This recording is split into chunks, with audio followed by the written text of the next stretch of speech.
The summer heat in Cripple Creek, Colorado, could make even the most patient man lose his temper. But Kane Morrison had never been particularly patient to begin with. He stood outside the general store on that sweltering August morning in 1882, watching a young woman argue with his ranch foreman about the quality of the horses he was trying to sell.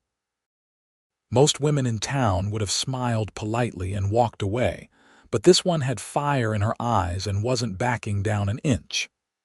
"I said these horses are too young for the work you claim they can do," she said firmly, her voice carrying across the dusty street. "Anyone with eyes can see they need at least another year before they should be pulling heavy loads." Kane's foreman, a gruff man named Pete, looked flustered.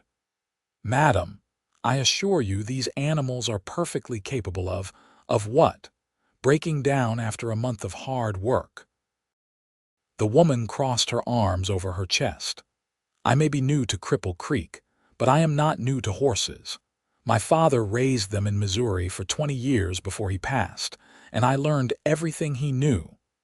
Kane found himself walking toward the commotion despite his better judgment.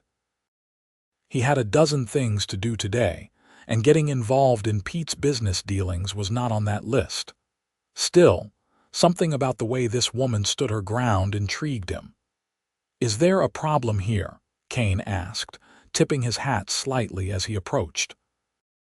The woman turned to face him, and Kane felt something shift in his chest.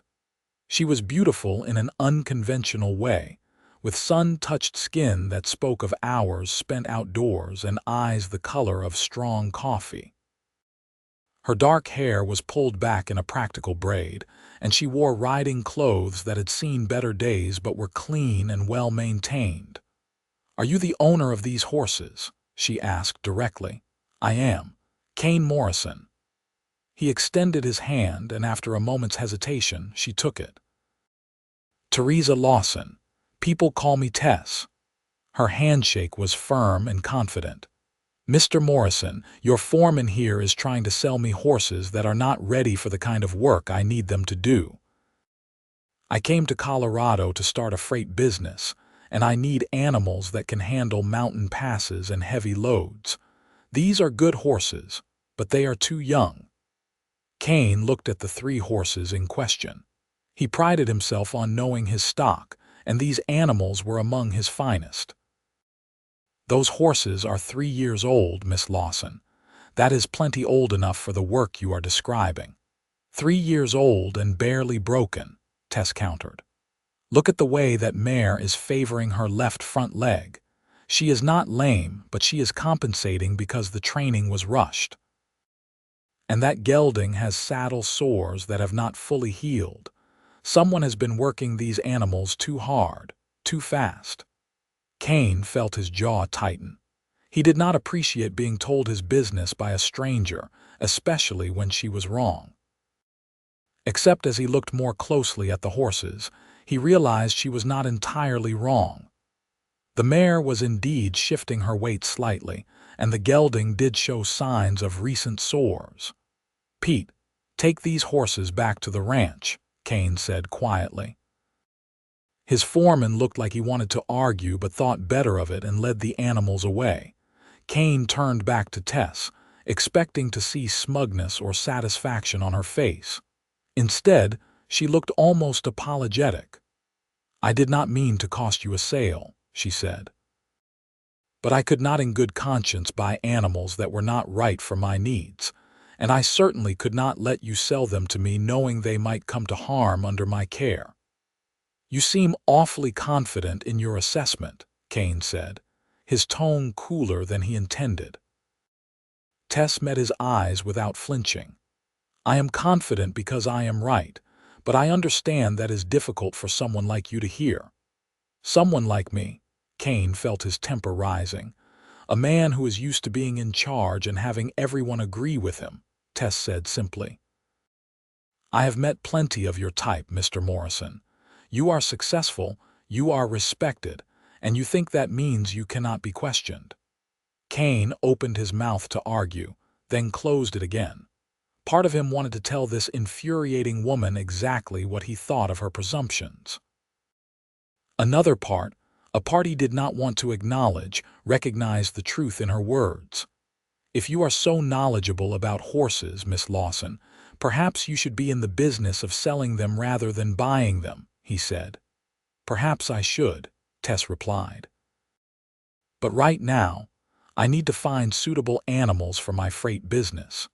Do you have any other horses you would be willing to sell, or should I look elsewhere?" The smart thing would have been to send her elsewhere. Kane did not need the headache of dealing with a customer who questioned everything. But something made him say, "I have other horses, older, more experienced. They will cost you more." "I expect to pay fair value for quality animals," Tess said. "When can I see them?" "Tomorrow morning. Come out to my ranch about 5 miles west of town." "Anyone can give you directions to the Morrison place." Tess nodded. "I will be there at 8 o'clock. Make it 9. I have other business to attend to first." 8 o'clock, Tess repeated firmly. "I am an early riser, Mr. Morrison, and I do not believe in wasting daylight. If 9 o'clock suits you better, I can find another seller." Kane stared at her for a long moment. He could not remember the last time someone had spoken to him this way, with such casual disregard for his preferences. It should have made him angry. Instead, he found himself fighting the urge to smile. 8 o'clock then, he conceded. "Do not be late." "I am never late," Tess said, and with that she turned and walked away, her spine straight and her head held high. Kane watched her go, wondering what in the world he had just gotten himself into. That evening, Kane sat on the porch of his ranch house, a glass of whiskey in his hand, and his thoughts full of the strange woman from town. His ranch sprawled across several hundred acres of Colorado territory, built up over 15 years of hard work and careful investment. He had started with nothing but a good horse and a stubborn refusal to fail, and now he was one of the most successful ranchers in the area. "You look troubled, boss," said his housekeeper, Martha, as she brought out a plate of supper. "Just thinking," Kane replied, "about that woman who showed you up in town." Martha's eyes twinkled with amusement. "Word travels fast in Cripple Creek," Kane grunted. "She did not show me up. She pointed out some valid concerns about the horses." "First time I have heard you admit someone else might know something you do not," Martha observed. She had been with Kane since the early days of the ranch, and she was one of the few people who could speak freely with him. "She was trained by her father in Missouri," Kane said. "That does not make her an expert." "But she was right about the horses," Martha pressed. "She was not wrong," Kane admitted grudgingly. "Those animals have been worked too hard. I will need to have a talk with the men about that." Martha set the plate down and looked at him thoughtfully. "Maybe it is good for you to meet someone who is not afraid to challenge you. You have gotten used to people agreeing with everything you say." "I pay people to work for me, not to argue with me," Kane said. "And that is exactly why you need someone like this Tess Lawson," Martha said with a knowing smile. "She is not on your payroll, so she has no reason to tell you what you want to hear instead of what you need to hear." Kane did not respond, but he thought about Martha's words long after she had gone back inside. He had built his success on being decisive and confident, on trusting his own judgment above all others. It had served him well for years. But lately, he had begun to feel the weight of always having to be right, always having to have the answers. Tess's willingness to challenge him was unsettling, but it was also strangely refreshing. The next morning, Kane was up before dawn, going through his usual routine of checking on the livestock and meeting with his ranch hands about the day's work. He told himself he was not preparing for Tess's visit, but he found himself selecting his best horses and making sure the stables were in perfect order. At exactly 8 o'clock, he heard the sound of a horse approaching. Tess rode into the ranch yard on a sturdy-looking bay mare, sitting in the saddle with the easy confidence of someone who had spent a lifetime on horseback. She was wearing the same practical riding clothes from the day before, but she had added a wide-brimmed hat to protect her face from the sun. "Good morning, Mr. Morrison," she called out as she dismounted. "Miss Lawson," Kane acknowledged. "Right on time, as promised. I told you I am never late." She tied her horse to the hitching post and looked around the ranch with evident interest. "You have built something impressive here." "Thank you," Kane said, surprised by the genuine note of admiration in her voice. "Would you like to see the horses?" "That is why I came," Tess replied. Kane led her to the main corral where he had assembled 6 of his best draft horses. These were mature animals, 5 to 7 years old, with the muscle and temperament needed for heavy work. He watched as Tess walked among them, running her hands over their legs and backs, checking their teeth and hooves, observing their behavior. She worked in silence for nearly half an hour, and Kane found himself studying her rather than the horses. She moved with purpose and care, speaking softly to the animals as she examined them. There was nothing rushed or superficial about her inspection. She clearly knew exactly what she was looking for. Finally, she turned to him. "These are excellent animals, well cared for, properly trained, and suited for the work I need. I will take 4 of them." 4? Kane raised an eyebrow. "That is a significant investment for someone just starting a freight business." "I am not just starting, Mr. Morrison. I am restarting. I ran a small freight operation with my father in Missouri before he died. I know what I am doing and I know what I need." "What brought you to Colorado?" Kane asked, curious despite himself. Tess's expression clouded slightly. "After my father passed, his business partner tried to force me out. He said freight hauling was no business for a woman. I could have fought him, but I decided instead to start fresh somewhere new. I heard there was opportunity in the mining towns of Colorado, and here I am." "There is opportunity," Kane agreed. "There is also a lot of hard work and danger. The mountain passes can be treacherous, especially when winter comes." "I am not afraid of hard work," Tess said. "And I am not afraid of danger either. I'm afraid of living a safe, small life where I never take any risks or try to build something of my own." Kane felt something shift inside him at those words. He understood that fear, that drive to prove yourself and create something meaningful. It was what had pushed him to leave his own family's farm in Texas and come to Colorado to build his ranch. "What are you asking for these 4 horses?" Tess inquired, bringing him back to business. Kane named a price that was fair but not cheap. Tess did not try to negotiate, which told him she had known what to expect and had come prepared. "I can pay half now and the rest in 2 months, once I have completed my first few runs," she said. "That is not how I usually do business," Kane said. "I understand, but it is the only way I can do this. I have enough money to buy the horses and the wagon I need, but not much more. If you require full payment up front, I will have to find less expensive animals, which means lower quality. That would be bad for both of us." "Bad for me because I would be starting with inadequate equipment, and bad for you because you would not be selling your best stock." Kane frowned. "How do I know you will be able to pay the second half?" "You do not," Tess admitted. "You have to trust that I am as good at freight hauling as I am at evaluating horses. Or you can say no, and I will go find another seller."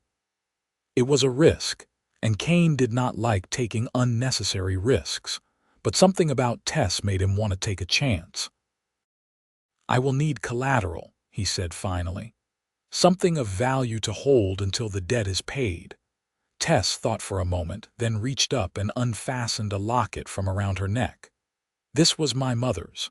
It is real gold with a small diamond, probably worth more than the balance I owe you." You can hold it until I have paid in full." Kane took the locket and opened it. Inside were two small photographs, one of a serious-looking man with kind eyes and another of a beautiful woman holding a baby. "Your parents?" he asked. "And me, obviously, as an infant," Tess said. "That locket is the most valuable thing I own, Mr. Morrison, both in monetary terms and in personal meaning. I would not offer it if I was not absolutely certain I could pay you back." Kane closed the locket and slipped it into his pocket. 2 months. "If you have not paid by then, the locket is mine to sell to recover the debt."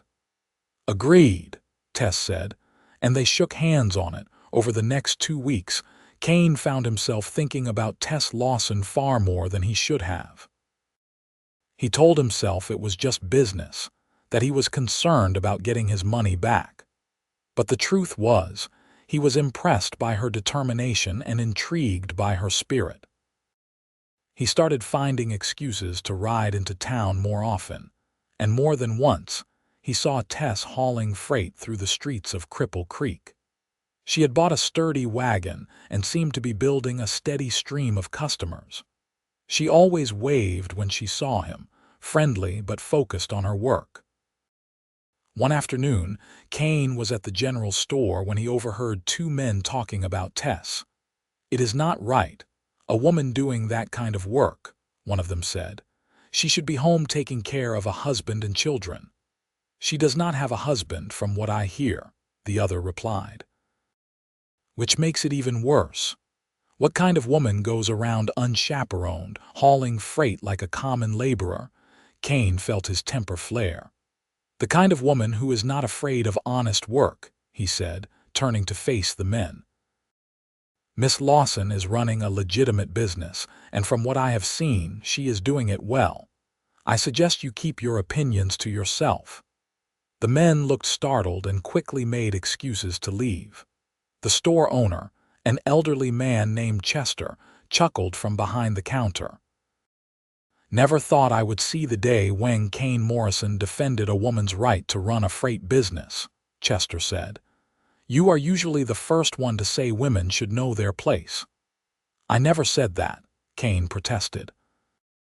"Maybe not in those exact words, but you have made it clear you think ranch work is men's work. You have never hired a woman to do anything but cook and clean." Kane felt uncomfortable because Chester was right. He had never questioned the traditional division of labor before. But watching Tess work had made him reconsider some of his assumptions. "People should be judged on their abilities, not their gender," Kane said, surprising himself with the words. "Well now," Chester said with a grin, "that is a progressive attitude for you, Kane. I wonder what brought about this change of heart." Kane did not answer. He paid for his supplies and left, but Chester's words stayed with him. 3 weeks after buying the horses, Tess showed up at the ranch unannounced. Kane was working with a young stallion in the corral when he heard her call his name. "Miss Lawson," he said, securing the horse and walking over to the fence. "This is unexpected." "I apologize for not sending word ahead," Tess said. She looked tired, with dust covering her clothes and face. "But I wanted to tell you in person that I have had some trouble." Kane's stomach tightened. "What kind of trouble?" "I took a freight job up to one of the mining camps in the mountains. On the way back, one of the wagon wheels broke.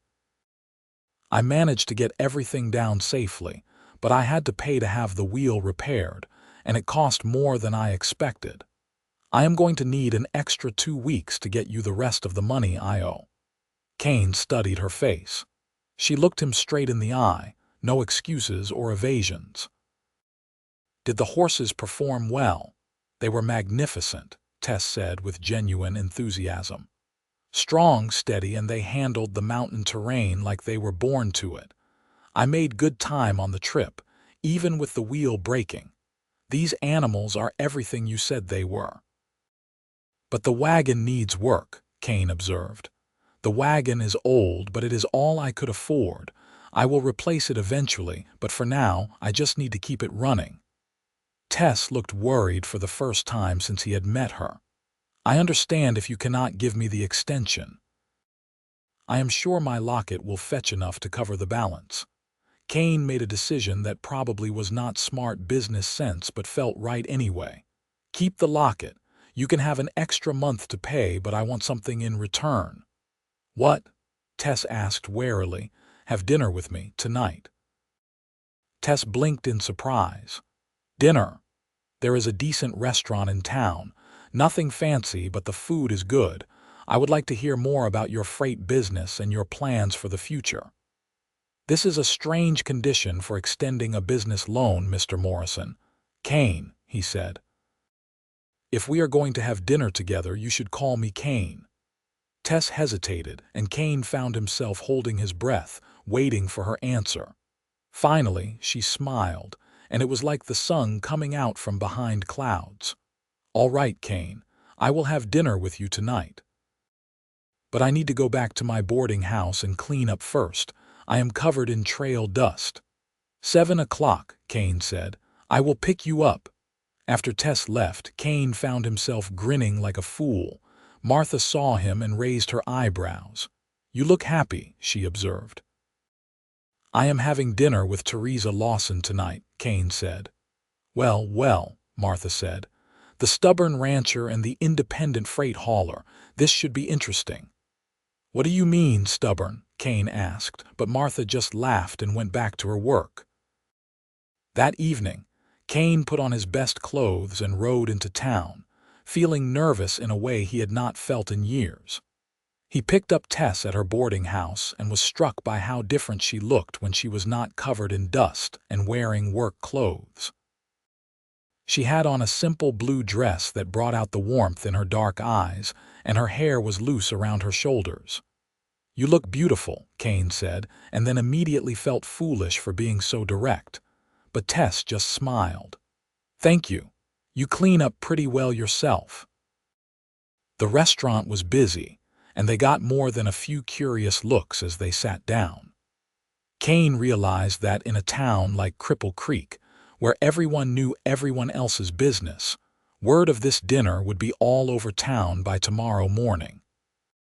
Let them stare, Tess said quietly, as if reading his thoughts. I stopped worrying about what people think of me a long time ago. When did you stop? Kane asked. When my father died and I decided to keep running the freight business instead of selling it off and finding a husband like everyone expected me to do. Tess's expression was both sad and defiant. My father's partner told me I was being foolish. He said a woman my age should be focused on marriage and family, not business. When I refused to back down, he made my life difficult until I decided to leave and start over. How old are you, if you do not mind me asking? 23. And you? 29, Kane said. And I have never been married, in case you were wondering. I was, Tess admitted with a slight smile, though I suppose it is not really any of my business. I would like it to be your business, Kane said, and then wondered where that bold statement had come from. Tess looked at him thoughtfully. You are a surprising man, Kane Morrison. When I first met you, I thought you were just another arrogant rancher who did not like being questioned.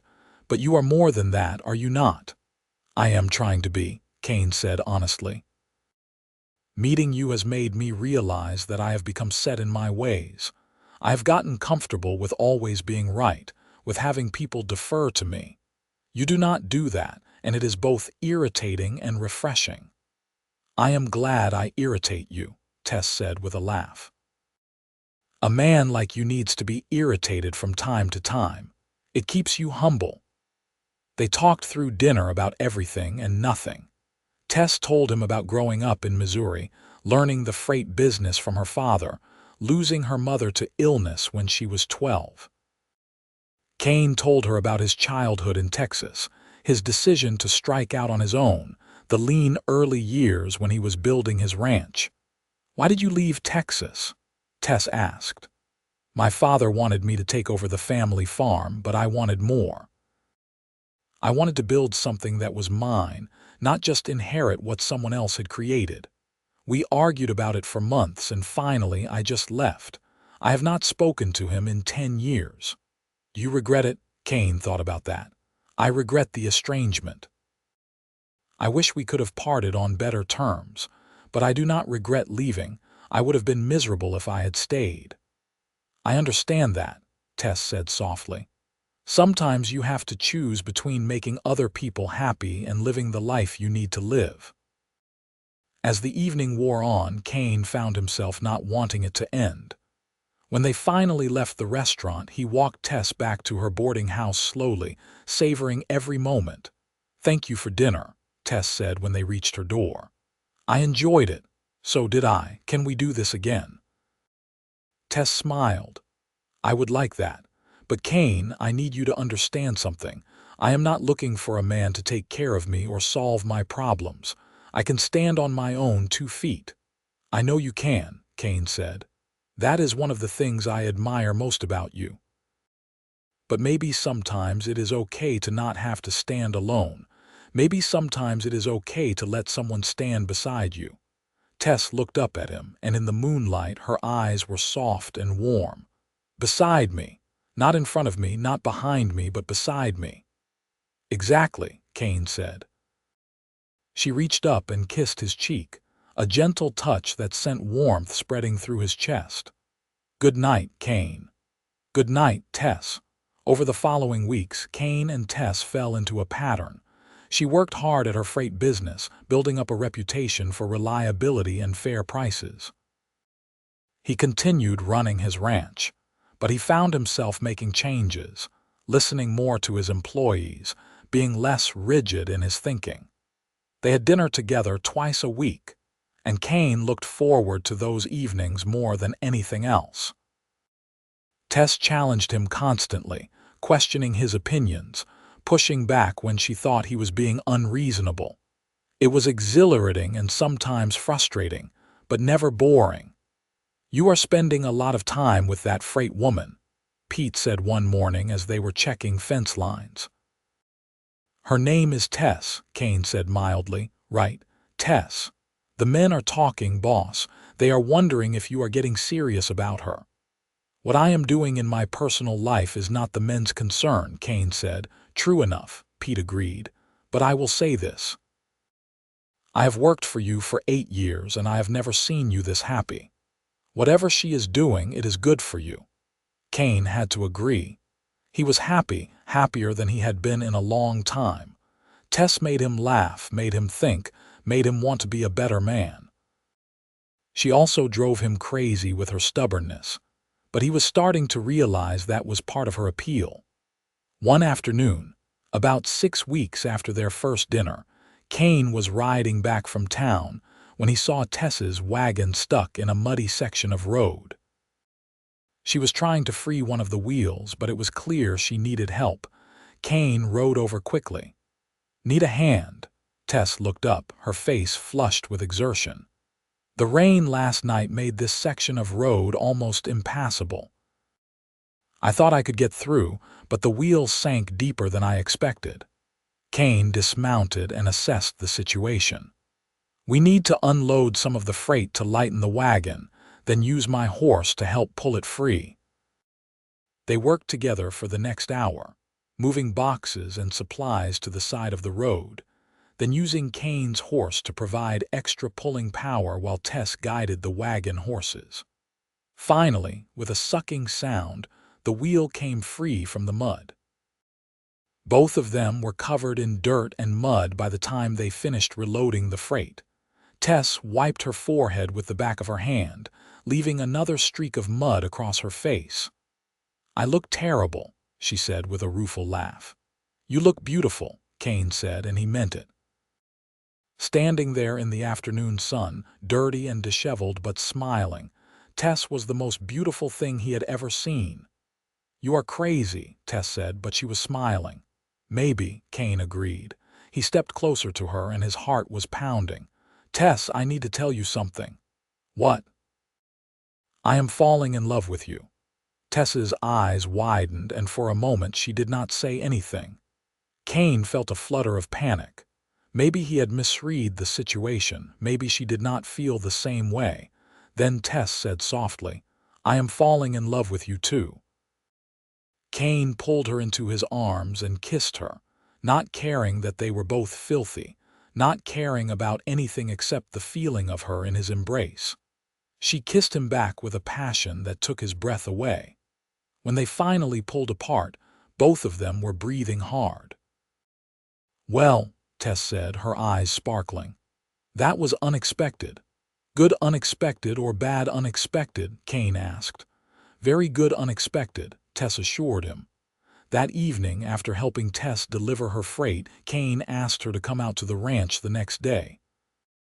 "There is something I want to talk to you about," he said. "That sounds ominous," Tess teased. "Not ominous. Important." The next afternoon, Tess arrived at the ranch wearing one of her nicer dresses. Kane met her at the door and led her to the porch where Martha had set out lemonade and cookies. "This is very civilized," Tess said, accepting a glass of lemonade. "I wanted to talk to you about us," Kane said. "About our future." Tess set down her glass, suddenly looking serious. "All right." Kane took a deep breath. "When I first met you, I thought you were one of the most infuriating women I had ever encountered. You challenged everything I said, questioned my judgment, and refused to back down."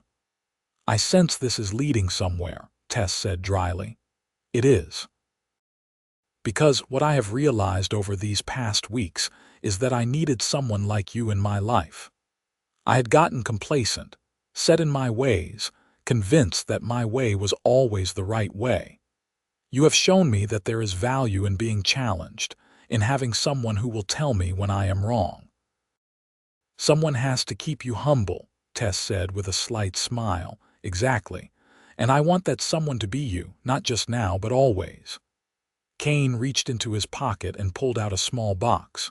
"Tess, I know we have only known each other a couple of months, and I know you value your independence. I am not asking you to give up your freight business or change who you are. I am just asking if you would be willing to share your life with me." He opened the box to reveal a simple gold ring with a small diamond. Tess stared at the ring, her eyes filling with tears. "Kane, I do not know what to say." "Say yes," Kane urged. "Say you will marry me. Say you will keep challenging me and pushing me to be better.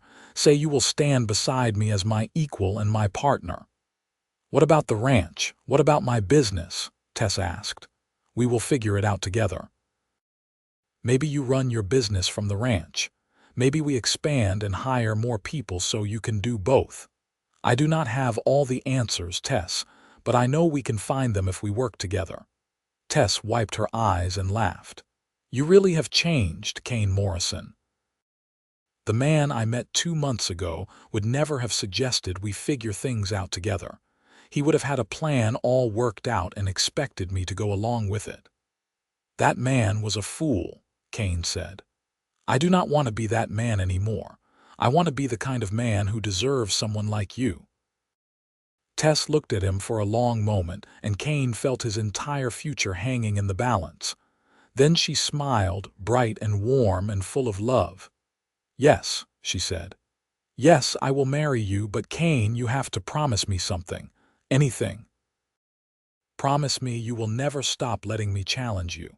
Promise me you will always value my opinion, even when I disagree with you. Promise me we will be true partners in every sense of the word." "I promise," Kane said solemnly. "I want you to challenge me always, Tess. I need you to. You make me better, and I never want to lose that." He slipped the ring onto her finger, and then she was in his arms, kissing him with all the joy and hope and love in her heart. They were married 3 weeks later in a simple ceremony at the small church in Cripple Creek. Martha stood up with Tess, and Pete stood up with Kane. It was a small gathering, mostly ranch hands and townspeople who had gotten to know Tess through her freight business. As Kane watched Tess walk down the aisle toward him, her face glowing with happiness, he felt a sense of rightness settle over him. This was exactly where he was supposed to be, exactly who he was supposed to be with. "Do you, Kane Morrison, take this woman to be your lawfully wedded wife?" the minister asked. "I do," Kane said firmly. "And do you, Teresa Lawson, take this man to be your lawfully wedded husband?" "I do," Tess said, her voice clear and strong. "Then, by the power vested in me, I now pronounce you husband and wife. You may kiss your bride." Kane pulled Tess into his arms and kissed her as the small gathering erupted in applause and cheers. The first months of marriage were an adjustment for both of them.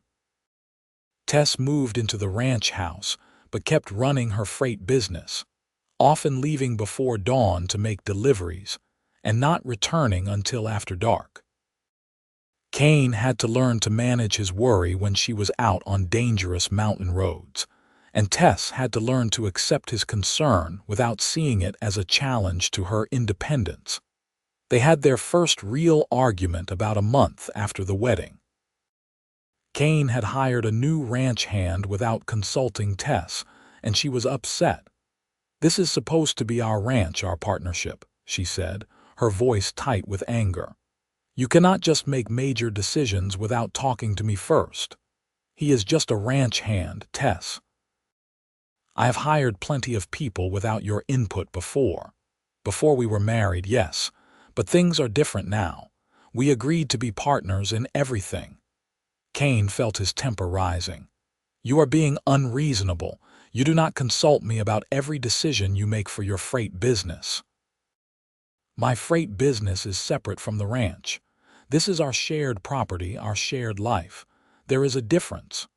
They went back and forth for another 10 minutes before Kane finally stopped and took a deep breath. "You are right," he said. Tess, who had been gearing up for another round of argument, stopped mid-sentence. "What? You are right. I should have consulted you. This is our ranch, and I need to start thinking in terms of we instead of I. I am sorry." Tess's expression softened. "You are apologizing." "I am." "Old habits die hard, Tess, but I am trying. Bear with me." She stepped into his arms and hugged him tight. "Of course. But Kane, you have to keep trying. I need to know that you see me as a true equal, not just someone whose opinion you humor when it is convenient." "I do see you as my equal," Kane said. "You are the strongest, most capable person I know. I promise I will do better." And he did try. Over the following months, Kane made a conscious effort to include Tess in every major decision affecting the ranch. They started having weekly meetings where they discussed finances, plans for expansion, issues with the livestock. Tess brought fresh perspectives and ideas that Kane had never considered, and the ranch thrived under their joint management. Meanwhile, Tess's freight business continued to grow. She hired 2 employees to help with the increased workload, and Kane helped her buy 3 more horses and a second wagon. Working together, they built something neither of them could have achieved alone. Winter came to Colorado with heavy snows that made travel treacherous. Tess had to suspend most of her freight runs, which meant she spent more time at the ranch helping Kane with the livestock and the daily operations. They worked side by side through the cold months, growing closer with each passing day. One evening in late January, they sat by the fire in the parlor, Tess reading while Kane went over the ranch accounts. Martha had gone to bed, and the house was quiet except for the crackling of the fire. "Kane," Tess said, setting down her book. "Yes, I am pregnant." Kane's head snapped up. "What? I am pregnant. About 3 months along, the doctor thinks." Kane set aside the account books and crossed to where Tess sat, kneeling beside her chair. "Are you sure?" "Very sure. I suspected for a few weeks, but I wanted to wait until I was certain before telling you." Kane put his hand on her stomach, feeling a sense of wonder and fear and incredible joy all at once. "We are going to have a baby." "Yes, we are. Sometime in early summer, probably July." "How do you feel about this?" Kane asked. Tess smiled. "Terrified and excited in equal measure." I had not planned on starting a family so soon, but now that it is happening, I find I am happy about it. What about you? I feel the same way. Terrified, excited, and completely unprepared. We will figure it out, Tess said. Together. Together, Kane agreed, and he kissed her gently. As Tess's pregnancy progressed, Kane became increasingly protective. He did not want her lifting anything heavy or riding in the wagons or doing any of the dozen things she had always done. You need to rest, he insisted when she started to help with the spring planting. I am pregnant, not an invalid, Tess replied. The doctor said moderate activity is good for me. But what if something happens? What if you hurt yourself or the baby? Tess took his hands and looked him in the eyes. Kane, I love that you want to take care of me, but you cannot wrap me in cotton wool for the next 3 months. I need to stay active. I will be careful, I promise, but I will not spend the next 3 months sitting in a chair doing nothing. Kane struggled with his protective instincts, but he knew Tess was right. Just promise me you will not take any unnecessary risks. I promise. And you promise me you will not hover over me like a worried hen. I will try, Kane said, though he was not sure he could keep that promise. In July, on a hot summer afternoon very similar to the day they had first met almost a year ago, Tess went into labor. Kane paced the parlor while Martha and the doctor attended to Tess upstairs. Every cry of pain from his wife made him want to rush up there, but Martha had firmly told him to stay out of the way. After what felt like an eternity but was actually about 6 hours, Kane heard the sound he had been waiting for, a baby's cry. Martha came down the stairs, her face glowing. You have a son, Kane, a healthy baby boy, and Tess is doing fine, just tired. Kane took the stairs 2 at a time and burst into the bedroom. Tess was propped up against the pillows, looking exhausted but radiant, holding a small bundle wrapped in a blanket. Come meet your son, she said softly. Kane approached slowly, almost reverently. When he looked down at the tiny red face peeking out from the blanket, he felt his heart expand in a way he had never experienced before. He is perfect, Kane whispered. He is loud and demanding and kept me up half the night even before he was born, Tess said with a tired laugh. But yes, he is perfect. What should we name him? Kane asked. They had discussed names for months without settling on anything. Now, looking at their son, Tess said, What about Thomas, after my father? Thomas Morrison, Kane said, testing the name. I like it. Thomas Kane Morrison. Hello, Thomas, Tess said to the baby. Welcome to the world. The first few months with a new baby were exhausting and wonderful and challenging in ways neither Kane nor Tess had anticipated. Thomas was a fussy baby who did not sleep well and seemed to cry at the slightest provocation. Between caring for him and managing the ranch, they were both running on very little sleep. I do not remember signing up for this level of exhaustion, Tess said one morning after being up with Thomas for most of the night. Neither do I, Kane agreed, bouncing Thomas in his arms while trying to read a supply order. But he is worth it. He is worth it, Tess confirmed, watching Kane with their son. You are a good father, Kane. I am trying to be, though I admit I have no idea what I am doing most of the time. Join the club, Tess said. I think all new parents feel that way. Martha was a godsend during those early months, helping with Thomas so that Kane and Tess could get a few hours of sleep or attend to urgent ranch business.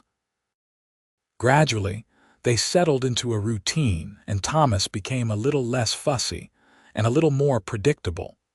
Tess returned to her freight business when Thomas was 4 months old, though on a more limited scale. She hired more help and took on shorter routes so she could be home most evenings. It was not the same as before, but she found satisfaction in maintaining her independence even as she embraced her new role as a mother. One evening in late autumn, after putting Thomas to bed, Kane and Tess sat on the porch watching the sunset paint the Colorado sky in shades of orange and pink. "Do you ever regret it?" Kane asked. "Marrying me, giving up some of your freedom?" Tess was quiet for a moment, then said, "I have not given up my freedom, Kane. I have chosen to share my life with you, and that is different. Yes, there are things I cannot do now that I could do before. I cannot take off on a freight run whenever I want. I cannot make decisions without considering how they affect you and Thomas, but I do not regret any of it. Even when I am being stubborn and difficult," Kane asked with a slight smile. "Especially then," Tess said. "Because you have proven over and over that you are willing to listen when I challenge you. You are willing to change and grow. That means more to me than anything." Kane pulled her close. "I could not have done any of this without you. You made me a better man, Tess. You continue to make me better every day." "We make each other better," Tess corrected. "That is what partnership is all about." They sat in comfortable silence, watching the sky darken and the first stars appear. Inside, they could hear Martha singing softly to Thomas, getting him to settle for the night. "Can I tell you something?" Kane said. "Always. When I first met you, I thought you were the most irritating woman I had ever encountered. You challenged everything I said, questioned my judgment, refused to back down. It made me so angry." "I remember," Tess said dryly. "But what I have realized is that I needed that. I needed someone who would not just agree with me to keep the peace. I needed someone who loved me enough to tell me when I was wrong, who cared enough to push me to be better." "Where is this going, Kane? I want you to promise me something." "What?" "Promise me you will never stop challenging me. Even when we have been married 50 years and we are old and gray, promise me you will still call me out when I am being stubborn or unreasonable or foolish." Tess turned to look at him, her eyes soft in the fading light. "I promise. As long as you promise to keep listening when I do." "I promise," Kane said. "Always." They sealed the promise with a kiss, and in that moment, Kane felt a deep sense of gratitude for the stubborn, independent, challenging woman who had walked into his life and turned everything upside down in the best possible way. The years that followed were good ones. The ranch continued to prosper, and Tess's freight business became one of the most reliable in the region. They had 2 more children, a daughter they named Sarah 2 years after Thomas, and another son named Michael 3 years after that. As the children grew, Kane and Tess worked to instill in them the values they had learned together. The importance of hard work, the value of standing up for what you believe in, the necessity of being willing to change and grow. Thomas grew into a serious, thoughtful boy who loved working with the horses. Sarah was spirited and adventurous, always getting into mischief. Michael was the peacemaker, gentle and kind-hearted. "They are all so different," Tess observed one evening as they watched the children playing in the yard. "They get that from you," Kane said. "Each one is an individual with their own strengths and personality." "They get their stubbornness from you," Tess countered with a smile. "I prefer to call it determination," Kane said. "Call it whatever you want, it is still stubbornness." Kane laughed and pulled her into his arms. After 12 years of marriage, he still felt the same thrill when he held her, still looked forward to their conversations and debates, still appreciated the way she challenged him to think differently. As the children grew older, Kane made sure to involve them in the ranch operations, teaching them not just the practical skills of ranching but also the importance of listening to different perspectives and being willing to admit when you are wrong. "Your mother taught me that," he told Thomas when the boy asked why Kane had changed his mind about expanding the horse breeding program.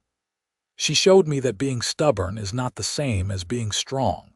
Real strength is being willing to change your mind when presented with new information."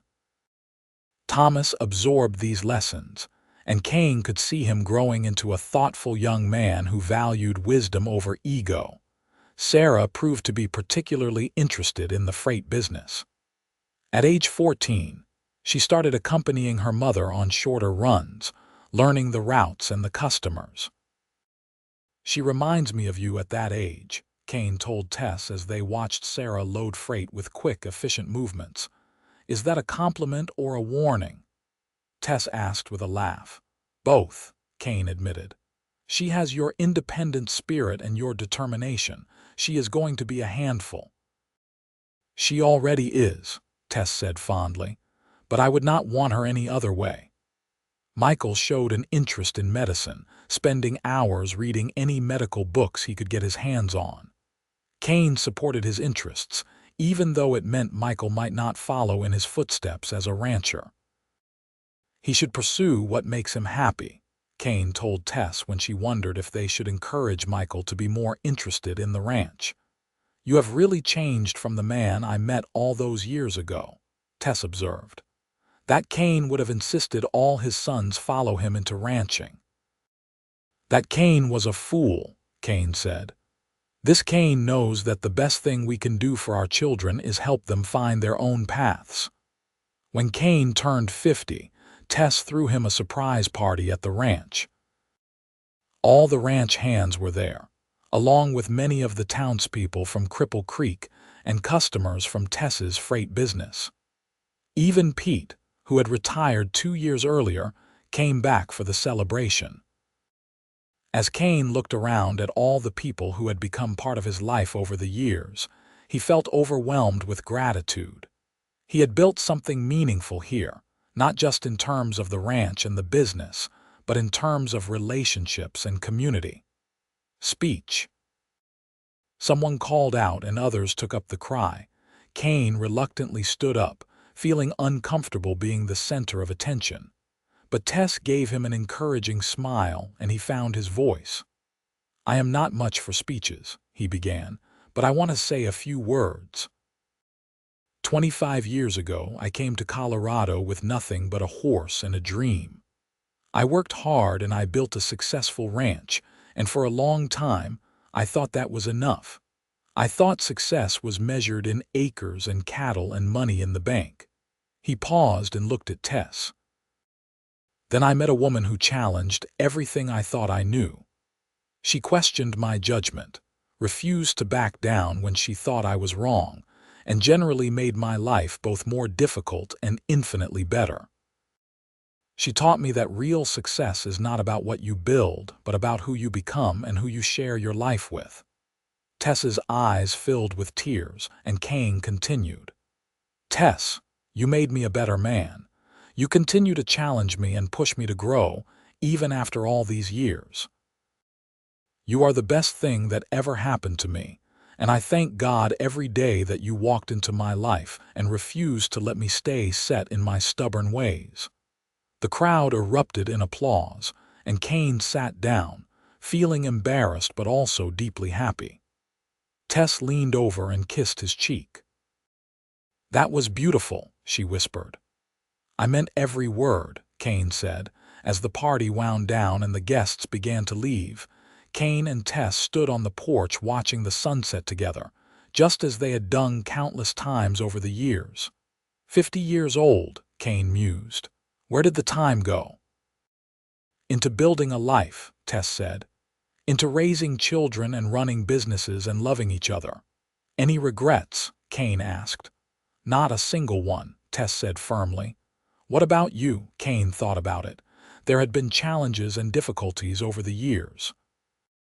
There had been hard times and moments of doubt, but through it all, Tess had been there, challenging him, supporting him, loving him. "No regrets," he said, "just gratitude." Thomas was 20 when he took over more of the day-to-day management of the ranch, showing a natural talent for leadership and a good head for business. Sarah, at 18, had officially joined her mother's freight company as a partner, bringing new energy and ideas to the operation. Michael, at 15, was already talking about going east to study medicine. Kane and Tess found themselves with a bit more time and freedom than they had enjoyed in years.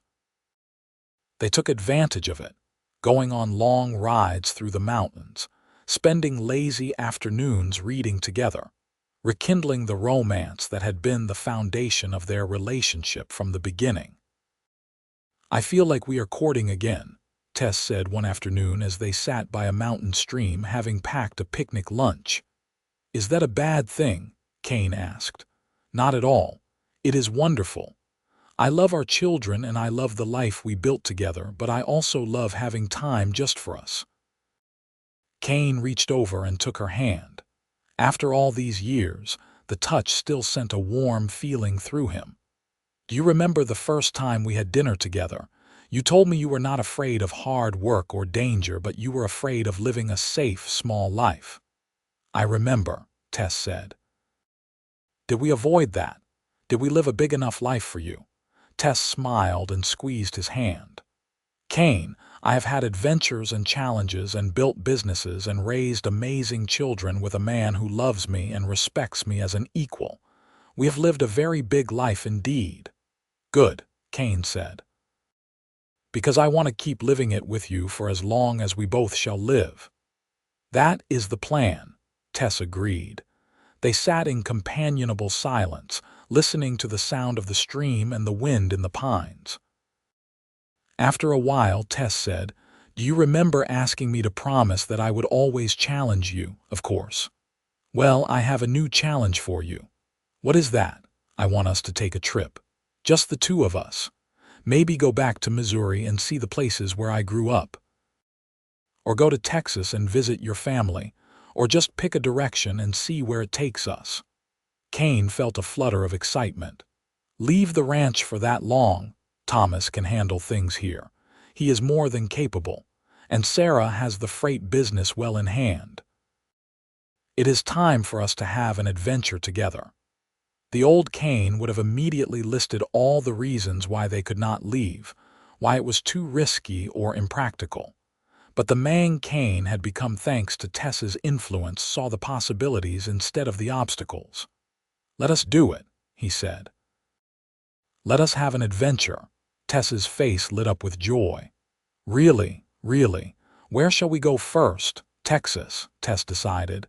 "It is time you made peace with your family." Kane felt a pang of anxiety. He had not seen his father in over 30 years. What if the old man refused to see him? What if too much time had passed to heal the breach between them? But Tess seemed to read his thoughts. "It will be all right," she said gently. "And even if it is not, we will have tried. That is what matters." 2 months later, Kane and Tess set out for Texas. The journey took 2 weeks by train and stagecoach, and Kane felt his nervousness growing with each mile that brought them closer to his childhood home. When they finally arrived at the small farm outside of San Antonio, Kane almost turned around and left. The place looked smaller than he remembered, the farmhouse weathered by time and the Texas sun. But Tess took his hand and walked with him to the front door. An elderly woman answered their knock, her face lined with age but her eyes still sharp. "Can I help you?" she asked. "I am looking for Jacob Morrison," Kane said. "I am his son, Kane." The woman's eyes widened. "Kane, little Kane, all grown up," she called back into the house. "Jacob, Jacob, come here, it is your boy." Kane heard slow footsteps and then his father appeared in the doorway. Jacob Morrison was in his late 70s now, his hair white and his back slightly stooped. But when he saw Kane, his eyes filled with tears. "Kane," he said, his voice breaking. "My boy." "Hello, father," Kane said, and then the older man pulled him into a fierce embrace. They spent a week in Texas, and Kane made peace with his father in a way he had not thought possible. Jacob met his daughter-in-law and heard stories about his grandchildren, and he told Kane how proud he was of everything his son had accomplished. "I was too hard on you," Jacob said one evening as they sat on the porch. "I wanted you to stay and take over the farm, but that was my dream, not yours. You did the right thing by following your own path. "I wish we had not lost all those years," Kane said. "So do I. But we have now, and that is what matters." When it came time to leave, Jacob hugged both Kane and Tess. "You take care of my boy," he told Tess. "I will," Tess promised, "though he is pretty good at taking care of himself these days."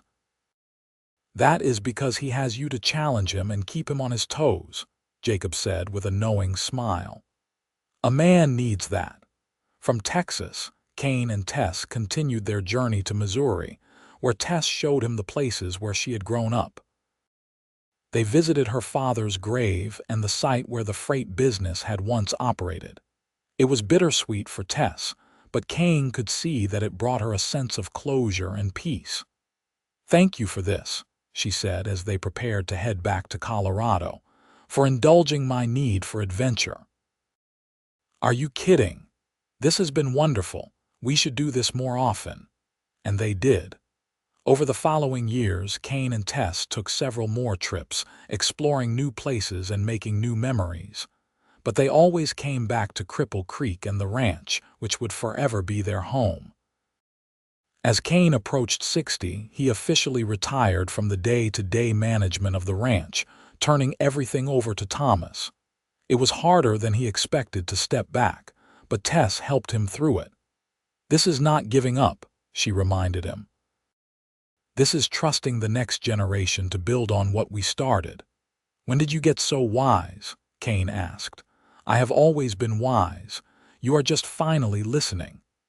They celebrated their 30th wedding anniversary with a small party at the ranch. All three of their children were there, along with Thomas's wife and their 2 young children. Sarah had recently gotten engaged to a young man who worked in the freight business, and Michael had just finished medical school and was preparing to open a practice in Cripple Creek. As Kane looked around at his family, he felt a profound sense of satisfaction and joy. This was his legacy, not just the ranch and the businesses, but these people who carried forward the values he and Tess had worked so hard to instill. Later that evening, after everyone had gone home or to bed, Kane and Tess sat on the porch under the stars, just as they had done so many times before. 30 years, Tess mused. "It has gone by so fast." "And yet it feels like I have known you forever," Kane said. "Do you remember what you asked me to promise on the night you proposed? I asked you to challenge me always. And have I kept that promise?" Tess asked. Kane laughed. "Every single day. Just yesterday you told me I was wrong about the best way to rotate the pastures." "You were wrong," Tess said firmly, "but you listened and changed your approach, which is what matters."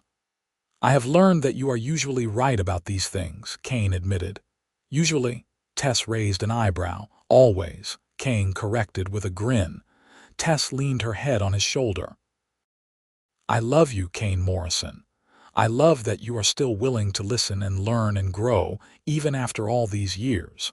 I love that you have never asked me to be anything other than who I am." "I love you too, Tess. You made me a better man. You gave me a better life.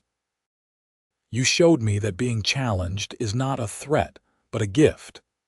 They sat in comfortable silence, watching the stars and listening to the sounds of the night. Inside the house, they could hear their grandchildren laughing as Thomas read them a bedtime story. It was a perfect moment, a culmination of all the years of work and love and challenge that had brought them to this place. "You think we did all right?" Kane asked quietly. "With the children, with the ranch, with everything." "I think we did better than all right," Tess said. "We built a good life together, Kane. A life full of love and purpose and meaning. What more could we ask for?" "Nothing," Kane agreed. "Absolutely nothing." As the years continued to pass, Kane and Tess settled into a comfortable routine. They were grandparents now, and they took great joy in spoiling their grandchildren while leaving the hard work of parenting to Thomas and Sarah. Michael had indeed opened a medical practice in Cripple Creek and quickly became one of the most respected doctors in the region. Kane's health began to decline when he was in his mid-60s. Nothing serious, just the general wearing down that comes with age and a lifetime of hard physical work. His knees ached in the morning, and he tired more easily than he used to. But Tess was there beside him, managing her own aches and pains with characteristic stoicism.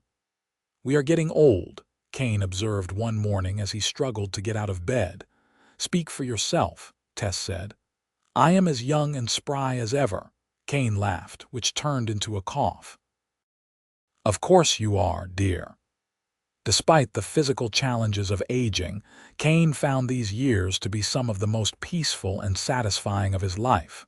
He had nothing left to prove, no urgent goals to achieve. He could simply enjoy each day as it came, spending time with Tess, playing with his grandchildren, offering advice to Thomas when asked. On their 40th wedding anniversary, all three of their children organized a huge celebration. People came from all over Colorado to honor the couple who had become something of a legend in Cripple Creek.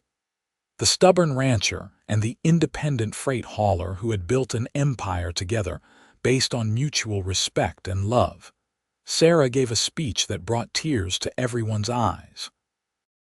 "My parents taught me that love is not about one person submitting to another, but about two people choosing to walk side by side as equals. They showed me that the strongest relationships are built on honesty, even when that honesty is uncomfortable. They taught me to stand up for what I believe in and to never be afraid to challenge someone I love if I think they are wrong." "Hear, hear," called out several people in the crowd.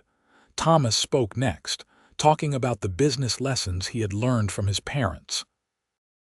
"My father could have insisted on doing things his way, using the methods that had worked for him in the past. But my mother taught him to be open to new ideas, to value innovation over tradition.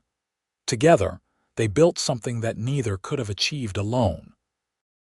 Michael, the youngest, spoke about how his parents had supported his decision to become a doctor, even though it meant leaving the family business. "They taught me that loving your children means wanting them to be happy and fulfilled, not trying to mold them into copies of yourself. I am the man I am today because they gave me the freedom to find my own path." When it was Kane's turn to speak, he felt overwhelmed by emotion.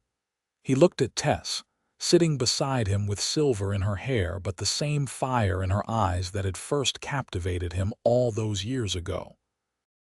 "40 years ago, I married the most stubborn, challenging, infuriating woman I had ever met," he began, and Tess laughed along with everyone else. "I thought I knew everything back then. I thought I had life figured out. And then this woman came along and showed me how little I actually knew." He paused, gathering his thoughts. "Tess taught me that being strong does not mean never admitting you are wrong. She taught me that real leadership is about listening to others, not just giving orders. She taught me that love is not about control or submission, but about partnership and mutual respect." Kane reached over and took Tess's hand.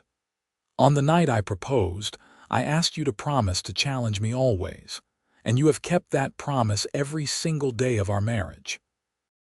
You have made me a better man, a better father, a better person in every way. I cannot imagine my life without you, and I thank God every day that you said yes to this stubborn cowboy." The crowd erupted in applause, and Tess wiped tears from her eyes. She stood up and pulled Kane into a kiss, and everyone cheered even louder. Later that night, after all the guests had gone home and the house was quiet, Kane and Tess prepared for bed. Kane watched as Tess brushed out her silver hair, a nightly ritual he had observed for 4 decades. "What are you thinking about?" Tess asked, catching his eye in the mirror. "I am thinking about how lucky I am," Kane said. "How blessed I have been to spend my life with you." Tess set down her brush and came to sit beside him on the bed. "I am the lucky one." You could have married someone docile and agreeable, someone who never questioned you or challenged your decisions. That would have been boring, Kane said, and I would have been a worse person for it. I needed you, Tess. I needed someone strong enough to stand up to me, someone who loved me enough to tell me hard truths. And I needed someone who would listen when I spoke, who would value my opinions and respect my independence, Tess said. We needed each other. Kane pulled her close, marveling at how perfectly she still fit in his arms. Do you remember that day you challenged me about those horses I was trying to sell? Of course. You were so angry with me for questioning your judgment. I was, but I was also intrigued. No one had spoken to me that way in years. It was refreshing, even if I did not want to admit it at the time. Tess laughed softly. I knew I was taking a risk. You could have easily told me to mind my own business and sent me on my way. I am glad I did not, Kane said. That day changed my life. They lay down together, and Kane held Tess as she drifted off to sleep. He stayed awake a little longer, listening to her breathing and feeling grateful for every moment they had shared. The next few years passed peacefully. Kane's health continued its gradual decline, but he remained mentally sharp and engaged with life. He spent his days reading, playing with his growing number of grandchildren, and sitting on the porch with Tess watching the world go by. Thomas's son, Jacob, named after Kane's father, showed a particular interest in ranching and spent hours following his grandfather around, soaking up stories and wisdom. Kane delighted in teaching the boy everything he knew, but he also made sure to emphasize the lessons Tess had taught him. Always listen to other people's ideas, even if you think you know better, Kane told Jacob. Your grandmother taught me that, and it is one of the most valuable lessons I ever learned. Grandma says you were very stubborn when you were young, Jacob said with a grin. Your grandmother is being kind. I was not just stubborn, I was arrogant. I thought I knew everything and did not need anyone's advice. Thank God she loved me enough to knock some sense into me. When Kane was 70, he suffered a mild stroke that left him weakened but still coherent. Tess nursed him through the recovery with the same fierce determination she had brought to every challenge in her life. You are not giving up on me, she told him firmly when he expressed doubt about his recovery. We have too many more years together, Kane Morrison. You are not leaving me yet. Yes, madam, Kane said with a weak smile. I would not dare argue with you. Good, you are finally learning. Kane did recover, though he never regained his full strength. He needed a cane to walk, and he tired easily. But he was alive and able to enjoy his family, and that was enough. On a crisp autumn afternoon when Kane was 72, he and Tess sat on their favorite spot on the porch, wrapped in blankets against the cool breeze. The ranch spread out before them, golden in the late afternoon sun. They could see Thomas and Jacob working with some horses in the corral, 3 generations of Morrisons carrying on the tradition. It is beautiful, is it not? Tess said softly. It is, Kane agreed. Everything we built, everything we created together, it is all still here, thriving and growing. Our legacy, Tess said. Our legacy, Kane echoed. He reached over and took her hand, his grip not as strong as it once was but still full of love. Tess, can I tell you something? Always. I have lived a good life, a life full of meaning and purpose and love. And every good thing in it came from you. You challenged me to be better than I was. You loved me enough to tell me hard truths. You stood beside me as an equal partner and helped me build something that will last long after we are gone. Tess's eyes filled with tears. Kane, I just want you to know that if I died tomorrow, I would die a happy man, a fulfilled man, because I got to spend my life loving you and being loved by you. You are not dying tomorrow, Tess said firmly, though her voice shook. We have more years together yet. I hope so, Kane said. But if we do not, I want you to know that these years with you have been the greatest gift of my life." They sat in silence, holding hands and watching the sun sink lower in the sky. Inside the house, they could hear the sounds of family, children laughing and adults talking. It was the sound of life continuing, of legacy being passed down. Kane did live another 3 years, years filled with quiet joy and the love of his family. When he finally passed away peacefully in his sleep at age 75, Tess was beside him, holding his hand just as she had held it through all the years of their life together. At his funeral, the church in Cripple Creek was packed with people whose lives he had touched. But it was Tess who gave the most moving tribute. "Kane Morrison was a stubborn man," she began, and gentle laughter rippled through the crowd. "When I first met him, he was convinced he knew everything and did not need anyone's advice. I am sure he would have gone through life that way if I had not challenged him." She paused, gathering her composure. But the thing about Kane was that he was willing to change. He was willing to listen and learn and admit when he was wrong. That takes a special kind of strength, a kind of courage that too many people lack. He asked me once to promise to always challenge him, to never stop pushing him to be better. And I kept that promise until the day he died. Tess looked out at the assembled crowd, at her children and grandchildren, and the community that had been their home for over 50 years. "Kane taught me that love is not about trying to change someone into who you want them to be. It is about helping them become the best version of who they already are. He let me be myself, supported my independence, valued my opinions. And in return, I got to watch him grow from a stubborn cowboy into a wise, compassionate, wonderful man." Her voice broke, and Sarah came forward to support her. "I miss him already, but I take comfort in knowing that our love will continue through our children and grandchildren, through the ranch we built together and the values we worked to instill. Kane Morrison may be gone, but his legacy lives on in all of us." Tess lived another 8 years after Kane's death, remaining active and engaged with the ranch and the freight business until her final days. She never remarried, though she had several offers. When asked why, she would smile and say, "I had the great love of my life. I do not need another one." She passed away quietly at age 81, surrounded by her children and grandchildren. In her will, she left detailed instructions for the ranch and the freight business, ensuring that the empire she and Kane had built would continue to thrive for generations. At her funeral, Thomas spoke about the lessons his parents had taught him. "My mother showed me that women can be just as capable and successful as men in any field. She challenged the expectations of her time and built a life on her own terms. And my father supported her in that, which was equally remarkable for a man of his generation." Sarah talked about partnership and equality. "My parents had a love story for the ages, but it was not a fairy tale where one person rescued the other. It was a partnership between two strong, independent people who chose to build a life together while maintaining their individual identities.